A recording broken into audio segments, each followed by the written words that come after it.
আসসালামু আলাইকুম, কেমন আছেন সবাই? আজকে আবহাওয়াটা সকালবেলা একটু রৌদ্রোজ্জ্বল আছে, তবে কিন্তু আজকে আমরা বাজারে যেতে পারি নাই বিশেষ একটা কারণে। শরীর যে অসুস্থ সেটাও বলবো না, একটা বিশেষ কারণে যেতে পারি নাই। তবে যেহেতু যেতে পারি নাই, গতকালকে কোনো আপডেট দিতে পারি নাই, আপনাদের জন্য একটা আপডেট রেডি করছি ফোনে জিজ্ঞাসা করে। সেই গতানুগতিক আমাদের আব্দুল মালিক ভাই এবং আব্দুল খালিক ভাই তাদের সাথে পরামর্শ করে আজকে ফরিদপুর জেলার সালতা উপজেলার বালিয়াগুটি বাজারে ছিল হাটবার। পাটের দাম আজকে কিন্তু ওই 4,000 টাকা করেই আছে, আর নিচের দিকে 3500 থেকে শুরু, 36, 37, 38, 39 মান বেঁধে এরকম দাম আছে। তার মানে পাটের দামটা যে মাঝখানে আবার একটু বাড়তেছিল, 4150, 4200 হয়েছিল, সেটা কিন্তু এখন নাই, সেটা আবার এই স্বাভাবিক যে 4,000 টাকা সেখানে নেমে আসছে।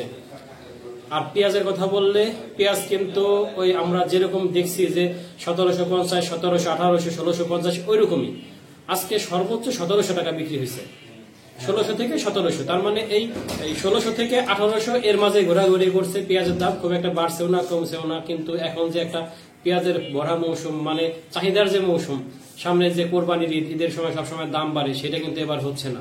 কেন হচ্ছে না সেই প্রশ্ন আমাদেরও, আমরাও জানি না আসলে কি ঘটনা। তবে বিদেশি পেঁয়াজ কিন্তু আমাদের দেশে আসছে না, আসলেও চোরাই পথে অল্প কিছু আসে, কিন্তু সরকারিভাবে কোনো পেঁয়াজ আমাদের দেশে আসছে না। তারপরেও কিন্তু দাম নাই পেঁয়াজের। এই হলো পাট এবং পেঁয়াজের সর্বশেষ আপডেট। ধন্যবাদ সবাইকে, আল্লাহ হাফেজ।